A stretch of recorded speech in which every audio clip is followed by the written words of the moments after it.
మన జీవితం తెల్లని కాగితం రూపంలో ఖాళీగా ఉంటే ప్రతోడు ఏవేవో రాసేద్దామనో ఏదో ఒకటి పూసేద్దామనో చూసేస్తారు. అదే కలర్లద్దుకున్న కరెన్సీ రూపంలో ఉన్నావనుకో, ఎప్పటికేదైనా రాద్దామన్న స్పేస్ ఉండదు, నేను చూద్దామన్న దమ్ముండదు.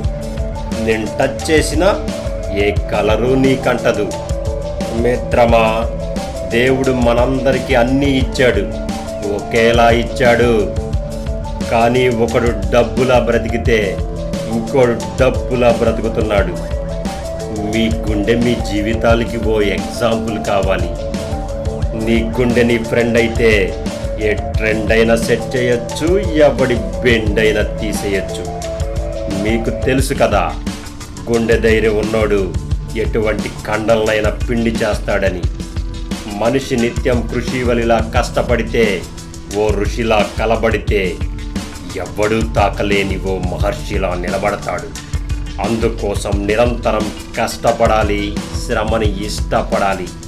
అందుకే నీ ఫ్రెండ్ని గుండెతో పోల్చాను. మన హార్ట్ విశ్రాంతి లేని విదూషకుడు, ఏ భేదాలు లేని బాంధవుడు భగీరథుడు, తను అలుపెరగని ఆశాజీవి, అసలు సొలుపే లేని గమనదీవి. తనలా బ్రతకాలి అంటే బంధాలని వదలాలి, తనలా జీవించాలంటే ఈ జగాన్నే ప్రేమించాలి. అప్పుడే నీవందరూ కష్టపడే ఇష్టపడే కరెన్సీ పేపర్ అవుతావు. లేదా అందరి కాలి కింద తొక్కిసలాటలో నలిగిపోయే చిత్తు కాగితం అవుతావు. నీవు ఖాళీ కాగితం అయితే గాల్లో ఉంటావు, కరెన్సీ కాగితం అయితే గుళ్ళో ఉంటావు. చూడండి మిత్రమా, మీకోటి చెప్తాను, వినండి జాగ్రత్తగా. పుట్టిన ప్రతి జీవి ఏదోలా బతికేస్తుంది.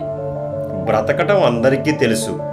ఆ బ్రతుకులో ఎన్ని బాల్స్ బౌన్స్ అయి గోల్స్ అయ్యాయో, ఎన్ని బాల్స్ కదలకుండా నేల మీద పడి ఉన్నాయో నీవే గ్రహించుకోవాలి. ఈ సమాజంలో నీ విలువేంటో తెలుసుకునే టైం కూడా నీ దగ్గర లేనప్పుడే కదా నీవు సక్సెస్ అయినట్టు.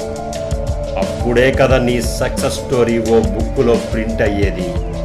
అప్పుడు నీ విలువ కొలుచుకోవడానికి ఏ కొలమానం సరిపోదు, ఎవ్వరు నీకు సరి రారు.